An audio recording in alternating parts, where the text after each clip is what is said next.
түсіреміз. Сәлем достар, қалайсыздар? Сіздермен бірге мен бір бала. Қош келдіңіздер. Бүгінгі географиядағы сабағымыздың ең алғашқы сабағымыз гидросфера деп аталады. Гидросфера жалпы бізде жердің су қабаты. Гидро бізде су дегенді жауап берсе, грек тілінен сфера шар деген. Яғни жердің су қабаты деген мағына. Жалпы гидросфера ұғымы бізде екіге бөлінеді. Мұхит сулары. Мұхит сулары және жер асты сулары. Жер үсті.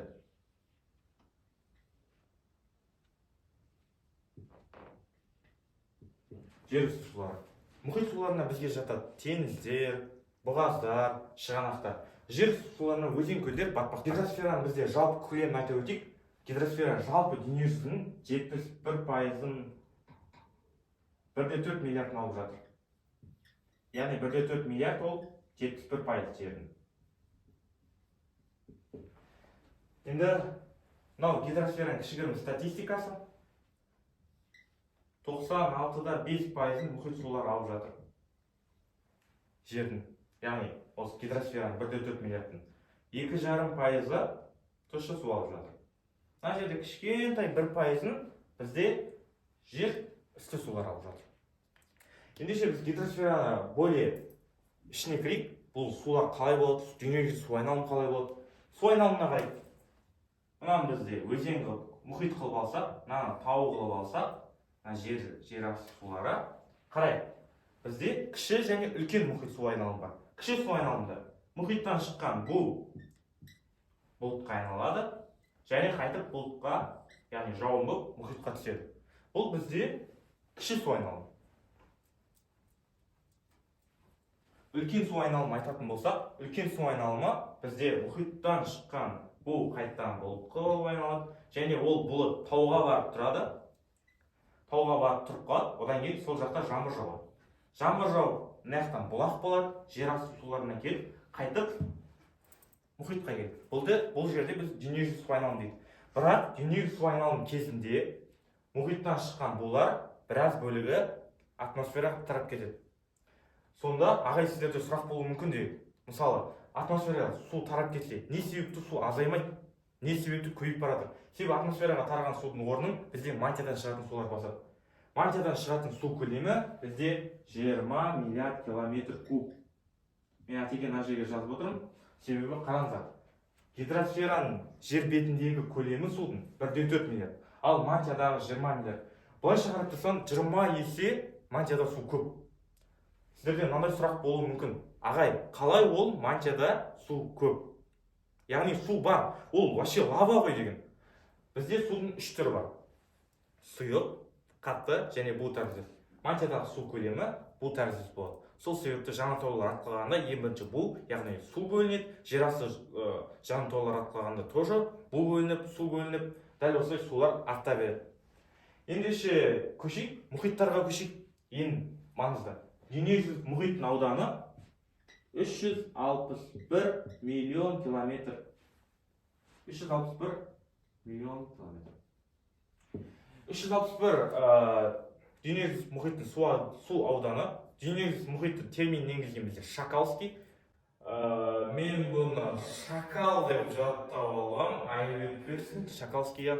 Сразу сори. Дүниежүзілік мұхиттың орташа тереңдігі 3791. 3791 балы. 3791 метрді қалай елестетесіздер? Тупа елестету өте қиын. Оны елестету үшін бізде адам қолымен салынған Бурдж Халифаның төртеуі, көбейтілген төртеу тең осыған. Және Фудзияманың, яғни Жапониядағы ең үлкен жанартаулардың бірі Фудзияманың біреуі, яғни дүниежүзілік мұхиттың орташа тереңдігі. Жай ғана орташа ең тереңдік емес. Ендеше мұхиттарға көшейік. Ең бірінші мұхит ол бізде танымал Тынық мұхиты.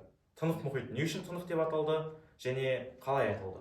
Тынық мұхиттың ауданы 176-да 8. Ол аудан алып жатыр. Және Тынық мұхиты бізде ең жылы мұхит болып саналады және ең терең мұхит болып саналады. Ең терең жер Мариан шұңғымасы 11022. Мариана шұңғымасы 11.022 метр. Тынық мұхиты не үшін Тынық мұхиты деп аталды? Осыны мен тарихын айтып өтсем. Тынық мұхиты бірінші ашқан 1519-1522 жылдары Фернандо Магеллан.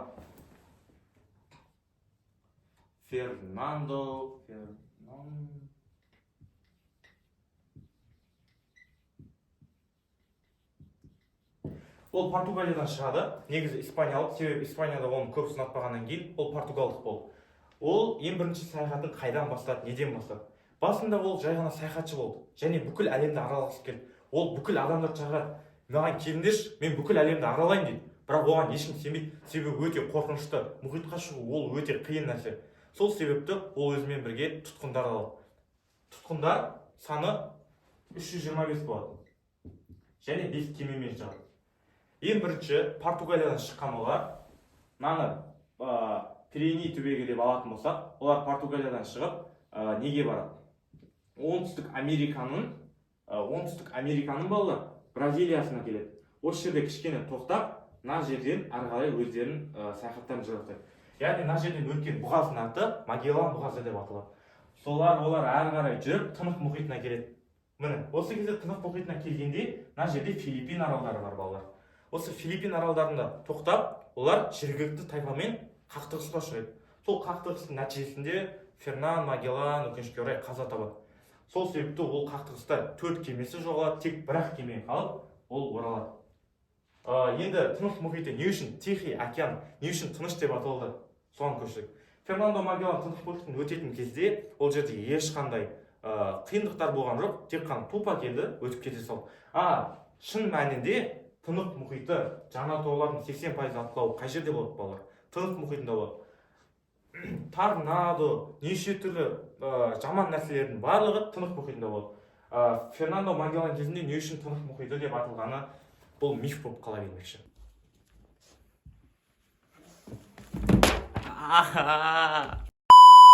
Достар, осымен біздің алғашқы видео сабағымыз аяқталды. Ол жерде өте көп қателіктер болғанын білемін. Камера жағынан, видео жағынан, звук жағынан, мен ораторство жағынан, бірақ мен әлі қарай дамимын. Солай достар, және біз гидросфераның әлі екінші бөлімін, үшінші бөлімін шығаратын боламыз. Гидросфера ол үлкен тақырып, және мен ол жерде әр сабақ сайын қызықты және видеоның сапалығын, дауыстың сапалығын толығымен қадағалайтын боламын. Сіздермен бірге болған мен One Soul, менімен бірге болыңыздар, каналға тіркеліп лайк басып кетіңіздер. Рахмет көргендеріңізге. Чао. Давайте, достар.